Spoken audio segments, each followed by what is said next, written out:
Bienvenidos y bienvenidas a este espacio llamado El Poder de las Energías, un lugar para compartir ideas y conceptos desde el corazón y con conciencia. Mi nombre es Javier Aringoli. El episodio de hoy se titula El ciclo de la vida. Cómo, con el correr del tiempo, el ser humano sigue enfrentándose a las mismas problemáticas. A todas las personas que están escuchando este episodio, les doy la bienvenida a El Poder de las Energías.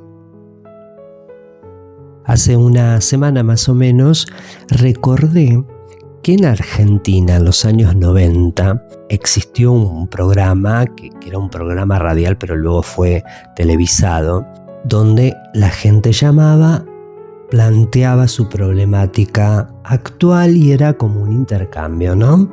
La persona que estaba a cargo del programa trataba de conectarlos con ciertos profesionales para que los puedan ayudar.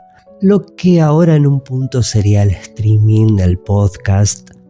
Tenemos como otras herramientas para acercarnos un poco más a la gente. En aquel momento era solo la radio y quizás algunos programas en televisión. Pero al recordar esto, porque mi adolescencia la viví en los años 90 y si bien las problemáticas que uno por ahí tiene a partir de los 25 o 30 años no son las mismas que en la adolescencia, o sea, yo en aquel momento no escuchaba ese estilo de programas, tuve como la intriga de decir, a ver qué sucedía en aquel momento, a ver cuáles eran las situaciones en las que la gente se enfrentaba en el día a día, y encuentro varios episodios subidos a YouTube, así que los comienzo a escuchar. Y la verdad que con respecto a nuestras emociones, con respecto a cómo nos enfrentamos con lo que la realidad nos plantea, la verdad que no hay ninguna diferencia. Hoy por hoy podemos decir que tenemos estímulos de otro tipo que en aquel entonces no existían, o por ahí tenemos más facilidad de acceder a la información desde otro lugar, ¿no?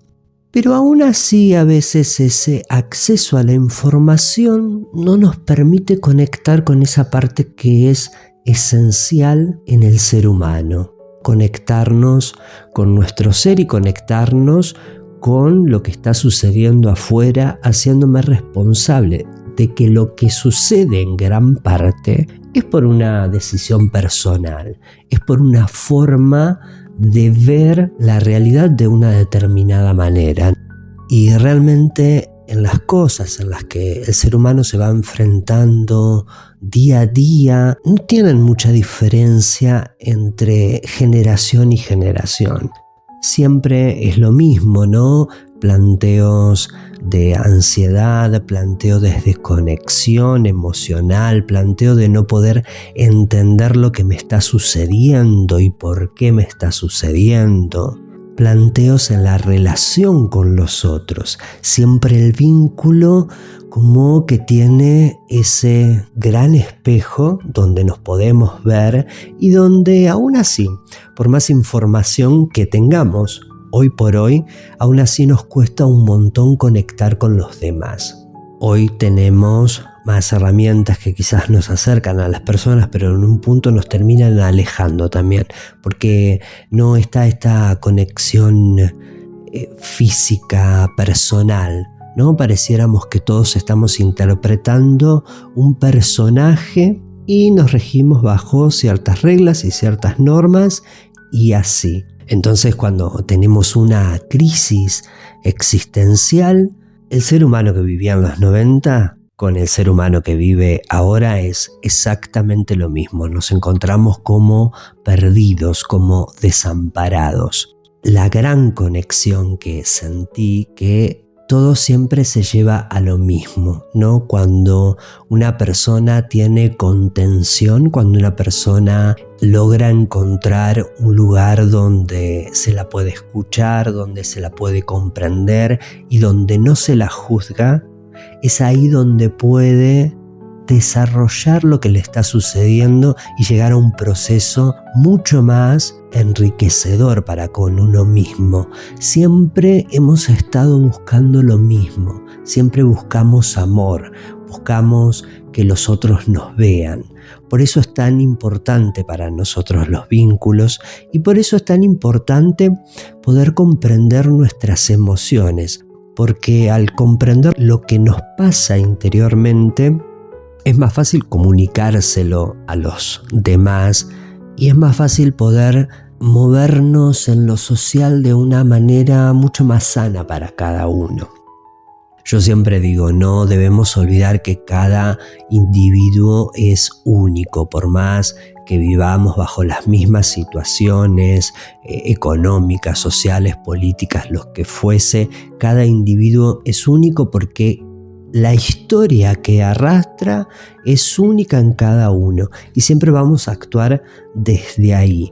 Pero si podemos tener en el afuera una contención, un círculo donde uno se pueda sentir seguro para compartir eso que le sucede, la situación cambia, el proceso cambia y uno va cambiando también a medida que eso sucede, ¿no? Cuando buscaba, ¿no?, esta similitud entre los 90 y la época en la que estamos viviendo, encontraba que todas las problemáticas iban a lo mismo. Soledad, ansiedad, infidelidad, tristeza, búsqueda de sentido en la vida. Y pareciera que todas estas cosas acompañan al ser humano desde su existencia, más que nada, ¿no? Es esta idea de intentar siempre comprender lo que está sucediendo. Y no poder hacerlo, en muchos casos, genera esta desconexión, ¿no? Vemos lo que en un punto es simple como algo muy complejo y nos angustiamos con eso que está sucediendo. Entonces, todo esto me llevó a la idea de pensar. Seguramente la mayoría ha escuchado hablar de las etapas del duelo, ¿no? En cualquier situación donde se genera una crisis, en esa situación se presenta un duelo, que puede ser de cualquier cosa que nos esté sucediendo. Entonces, en las etapas del duelo hablamos de la crisis puntual, la negación, la ira, la tristeza, luego la aceptación y de ahí el aprendizaje que me dejó esto que sucedió. Eso en lo pequeño, ¿no? En un duelo puntual, único para cualquiera de nosotros. Pero si lo vemos en lo grande, la vida en sí parece exactamente un gran duelo. ¿Y cuál es la crisis en la que estamos sumergidos en este gran duelo? Es con la propia existencia. La crisis es esta cuestión de decir, armé una personalidad, armé un yo, tengo una información, pero me enfrento a esa existencia quizá con la búsqueda de un sentido y al no poder encontrarlo me angustio. Si vemos las etapas, ¿no?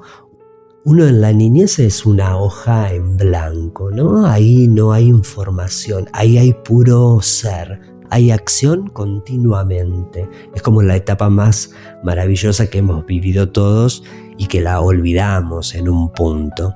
Después llegamos a esa crisis donde se nos presenta la existencia y le empezamos a buscar un sentido.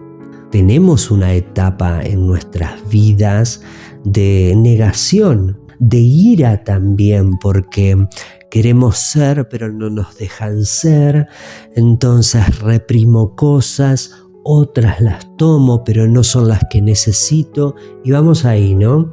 Hasta que esa ira se hace tan grande que luego entro en una angustia y en una tristeza.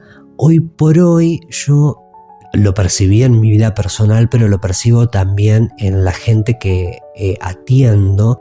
Entre los 35 y 45 años hay como una crisis, como una pérdida de identidad, por así decirlo, una necesidad de dejar lo viejo para agarrar lo nuevo que está por venir, pero no saber cómo hacerlo. Entonces nos entristecemos, nos angustiamos, empezamos o a aferrarnos a vínculos o a aferrarnos a las cosas o al propio trabajo que uno haga.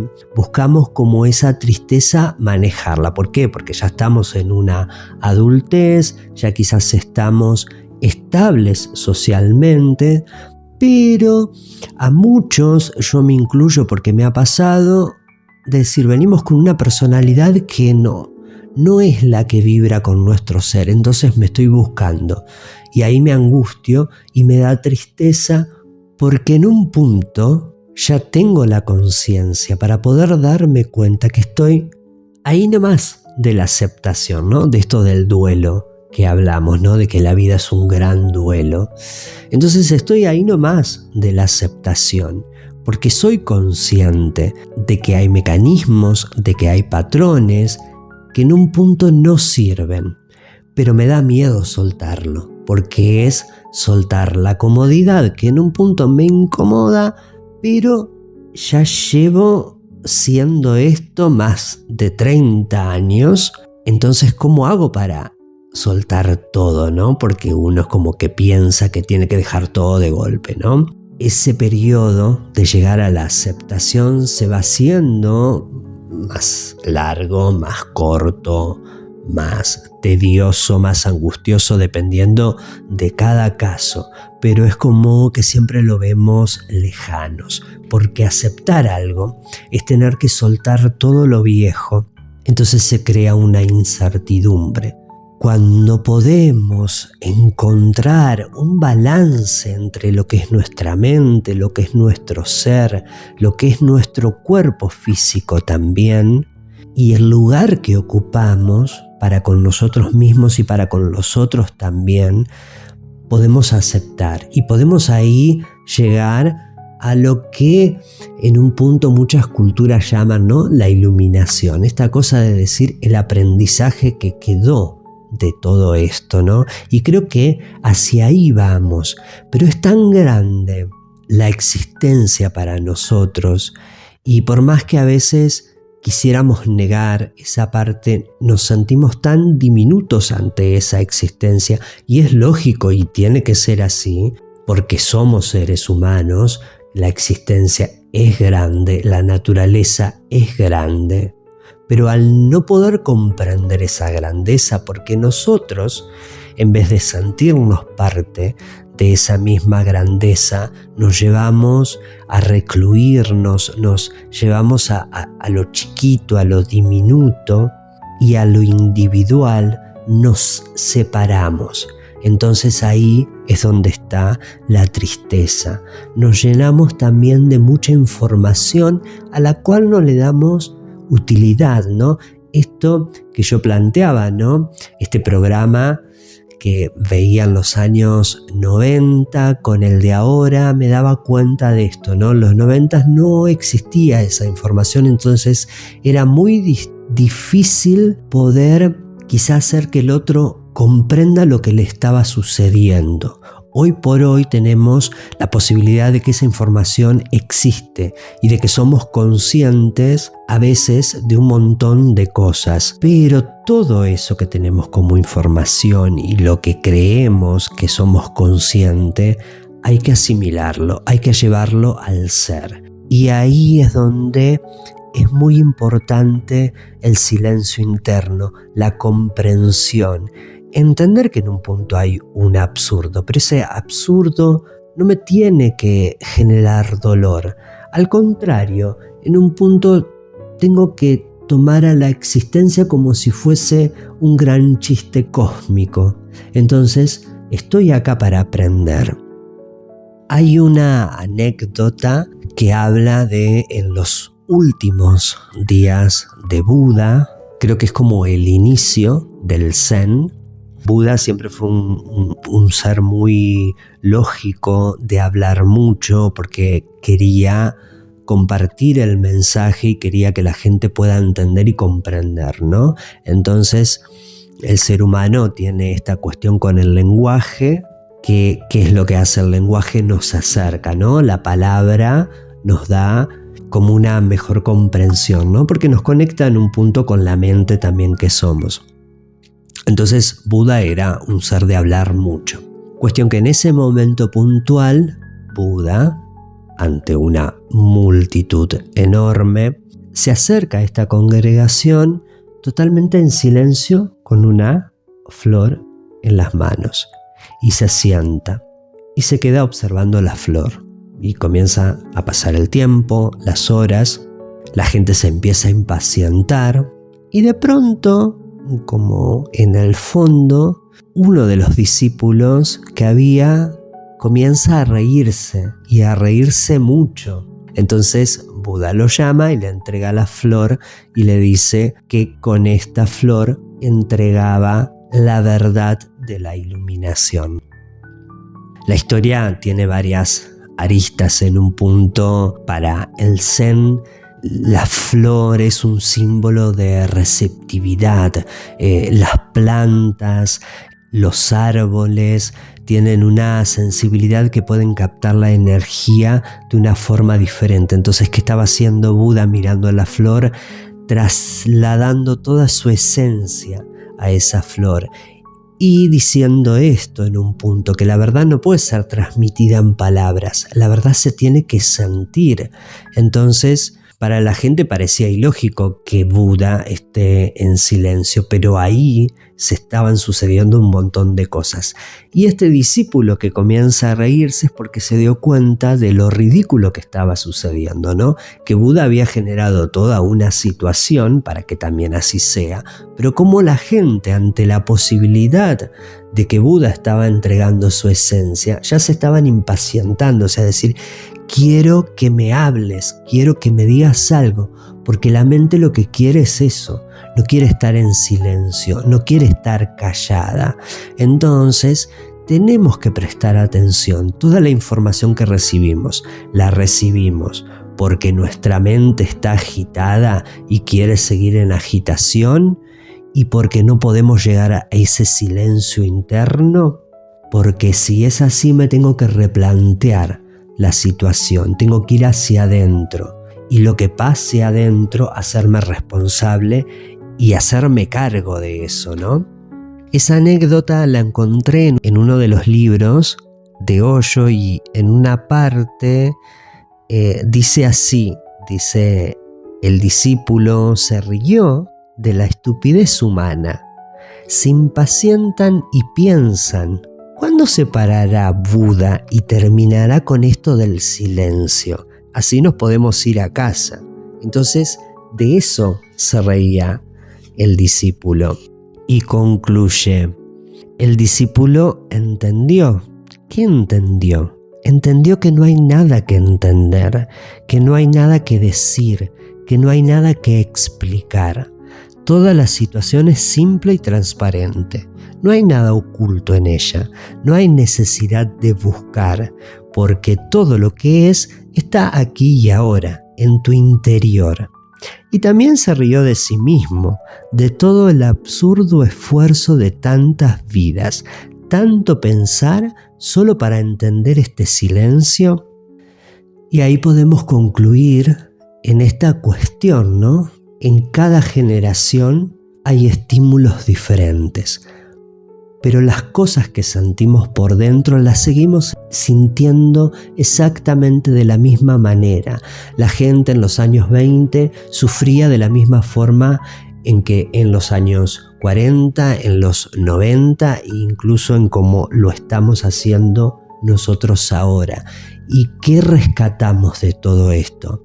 Que las respuestas siempre están dentro nuestro, que hoy por hoy tenemos mucha información, pero aún así eso tampoco nos ha hecho comprender ciertas cuestiones básicas con lo emocional, con la conexión con nuestro ser. Incluso hasta por ahí nos puede marear más, ¿no? Porque el ser busca silencio y la mente tiene que ser aquietada, tiene que ser apaciguada, que no esté frenética, porque cuanto más escucho, menos oigo también. Si voy hacia adentro encuentro ese silencio y puedo hacer comunión con eso que está sucediendo. Y otra cosa que siento que es muy importante es la comprensión, el despojarse del juicio, el tener un ambiente seguro para poder compartir eso que nos está sucediendo. Porque si hay algo que nos puede ayudar a todos a siempre estar mejor es a conectarnos con nosotros mismos y con los demás. La contención es algo muy importante para el ser humano. Entonces, todo esto nos lleva a el amor. Cuando tenemos amor para con nosotros mismos, cuando dejamos de juzgarnos, cuando dejamos de estar en el pasado, porque hice, porque no hice, porque dejé y bla, bla, bla, bla, cuando dejamos todo eso, nos damos amor, podemos dar amor hacia los demás. Y si lo hago yo y lo hace el otro y así sucesivamente, generamos una cadena. Ya no se trata tanto, y lo siento así personalmente, de intentar comprender qué es el amor. Yo creo que no es necesario entender qué es el amor, simplemente vivirlo, y vivirlo desde el silencio interno, haciéndome responsable de lo que soy y de lo que quiero ser, y de la conexión íntima con los otros. Dejar el juicio de lado, dejar la crítica de lado, darme la oportunidad de decir, y si lo que está haciendo el otro me parece que está mal, preguntarme, quizá en realidad lo que creo que está mal es el hecho de que él está haciendo algo y yo no, quizá yo estoy quieto y no me animo a hacerlo, entonces me molesta que el otro sí lo pueda hacer. Si nos somos sinceros en el juicio propio, podemos conectarnos mejor con los demás y darnos cuenta en un punto que cada uno de nosotros está en esta vida haciendo ese duelo con la existencia de la mejor manera posible, y que esto lo venimos arrastrando desde los principios de la humanidad. Tampoco no creernos ahora que somos la era maravillosa, la generación maravillosa que todo lo comprende, porque quizás sí tenemos más información, pero eso no nos hace diferentes a las problemáticas que sucedían hace 50 años atrás. Entonces, comprender que lo especial en realidad es la humanidad en la que estamos viviendo, y lo maravilloso es poder aprender a ser humanos y a conectarnos con lo que queremos hacer y sacarnos ese miedo de hacer lo que quiero, hacerlo. Si yo dejo de juzgar y así podemos lograr hacer una cadena, ya no tendríamos miedo a mostrarnos como realmente somos o como realmente queremos ser, y fijar esa intención en una humanidad concreta, en verlo como humanidad completa, no como individuos aislados. Muy bien, espero que les haya gustado este episodio. Muchas gracias a todas las personas que lo han escuchado. Nos veremos seguramente el próximo viernes, así que les agradezco de todo corazón por haber compartido este momento en el poder de las energías. Chau, chau.